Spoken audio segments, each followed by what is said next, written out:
பொதுவாகவே அனைத்து மக்களாலும் விரும்பி உண்ணக்கூடிய உணவு வகைகளின் பட்டியலில் முதல் இடத்தை பிடித்து விடுகிறது பிரியாணி. என்னதான் மட்டன் குழம்பு, மீன் குழம்பு, சிக்கன் வறுவல் என்றெல்லாம் வகை வகையான அசைவ உணவுகள் இருந்தாலும் பிரியாணிக்கு என்றே தனியிடம் உள்ளது. அதிலும் பிரியாணி வகைகளில் பல ரகங்கள் தற்போது செய்யப்பட்டு ருசிக்கப்பட்டும் வருகிறது.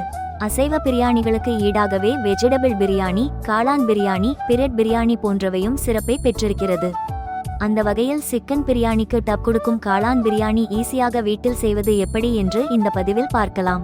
காளான் பிரியாணி செய்ய தேவையான பொருட்கள்: பாஸ்மதி அரிசி, காளான், தக்காளி, வெங்காயம், சில்லி சாஸ், சோயா சாஸ், மிளகு, சீரகத்தூள், இஞ்சி, உடைத்த முந்திரி, எண்ணெய், நெய், உப்பு ஆகியவை ஆகும். செய்முறை: முதலில் அரிசியை கழுவி 10 நிமிடங்கள் ஊறவைத்து நீரை வடிகட்ட வேண்டும்.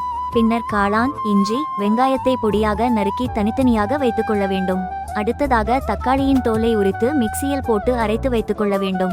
பின்னர் குக்கரில் எண்ணெய் மற்றும் நெய் சேர்த்து சூடானதும் காளான் சேர்த்து அதில் இஞ்சி, வெங்காயம், முந்திரி சேர்த்து வதக்க வேண்டும். வெங்காயம் நன்றாக வதங்கியதும் இதனுடன் சில்லி சாஸ், சோயா சாஸ், உப்பு, மிளகு, சீரகத்தூள் சேர்த்து கிளற வேண்டும். பின்பு அதில் தக்காளி சாறு ஊற்றி பச்சை வாசனை போகும் வரை நன்கு வதக்கவும். அடுத்ததாக தேவையான நீர் சேர்த்து கொதித்தவுடன் அரிசியை போட்டு கிளறி குக்கரை மூடி 2 விசில் வந்தவுடன் நிறுத்தவும். பின்பு குக்கரை திறந்து கிளறி சூடாக பரிமாறினால் சூப்பரான டேஸ்டில் ஸ்பைசியான காளான் பிரியாணி ரெடி.